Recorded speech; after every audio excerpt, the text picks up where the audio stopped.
Today, our habitat is very dependent on the international grid of energy and water. In the course of industrialisation and urbanisation, humanity has seized much of nature's annual production for its own purposes.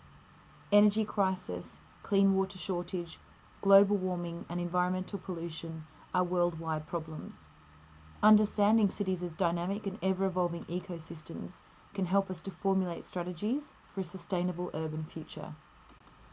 China and India form 1/3 of the world population and are the fastest growing economies on Earth. The rapid growth of China's economy and population goes hand in hand with a soaring rise in energy consumption. This causes a lot of problems in some of the basic human needs and quality of living. The Chinese government has set as its goal to create significantly better living conditions for the entire population. To achieve this, they will need to fundamentally rethink the way cities and habitats are developed. In the next 20 years, 200 new megacities will rise up, and within the next 20 years, 400 million more people are expected to move from rural China to the Chinese cities. That minimises the space for one family to about 40 metres squared. Almost 1/3 of China's population fail to have a safe water supply, and nearly 1/3 of China's cities suffer from contaminated groundwater, as well as a continuous drop in water levels. China is the world's second biggest CO2 producer. It will grow to be more than twice as much within the next 15 years. 16 out of the 20 most populated cities in the world are in China, and only 1/3 meet China's residential standard for air quality. By 2020, China is expected to become the world's largest oil consumer. China is both the largest consumer and producer of coal in the world. Today, 95% of China's energy production is based on fossil resources, and the importance to find alternatives is critical. To create sustainable cities, we need to develop a clear understanding of how natural systems work and how cities can be compatible with the natural world.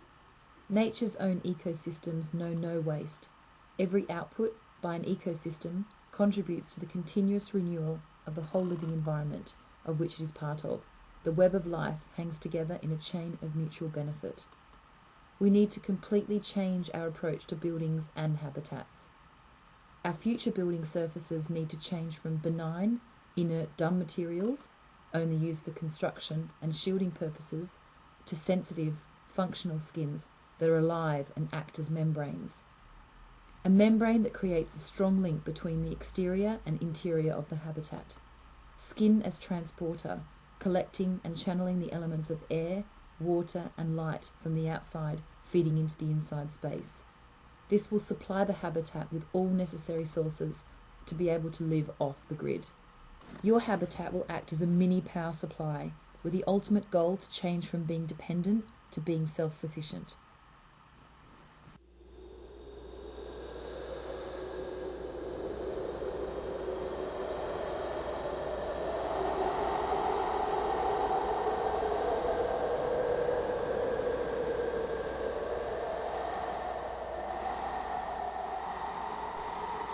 Two-thirds of China's land area receives more than 2,000 hours of light annually, more than many other regions of similar latitude.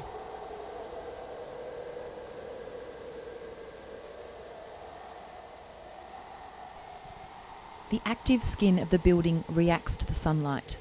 Solar cells follow the position of the sun to ensure maximum energy capture.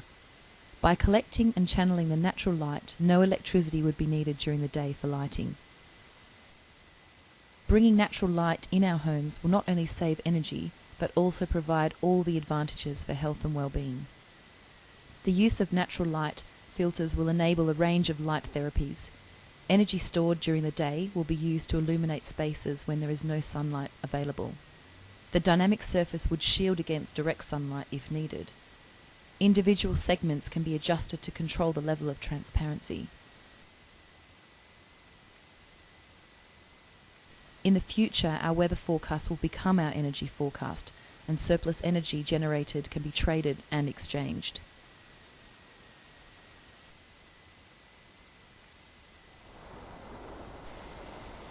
Each person in the megacity uses up to 400 litres of fresh water every day. Only 5 litres of that is used for drinking and cooking. Water is one of our most valuable resources. With a smart water management system, we could save clean water to ensure our future needs. The active skin of the building ensures that rainwater is captured. Like the petals of a flower, water is channeled through expandable tubes that change shape to create funnels.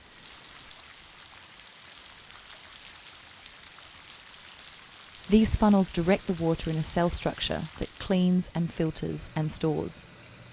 Moisture is extracted from the air as it condenses within the tube. This ensures water is available even in dry periods.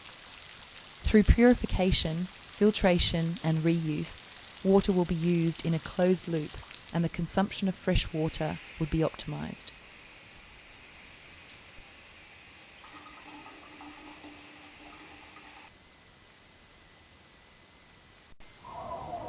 Most of the energy is used by air conditioners for cooling during the summer months.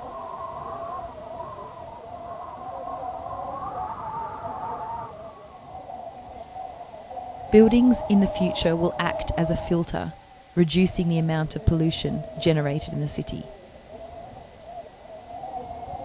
A myriad of openings in the active skin allow air through the surface.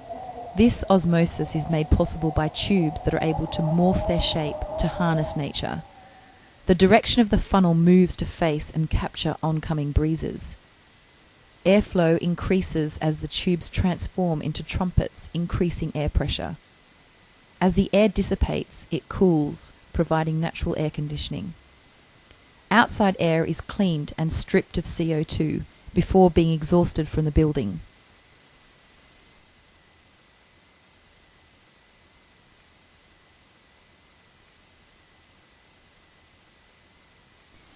We need to rethink waste and treat it as a resource. Instead of recycling, we need to upcycle waste. Human waste and other organic material will be transformed into biogas. Biogas can be used for heating and cooking, as well as providing hot water for washing. Decomposition of natural waste produces heat, which can be used to preheat water and maintain temperature. Hot and cold zones are established through the movement of waste solids and gas within the system. Liquids are filtered through a vertical filtration system before being reused.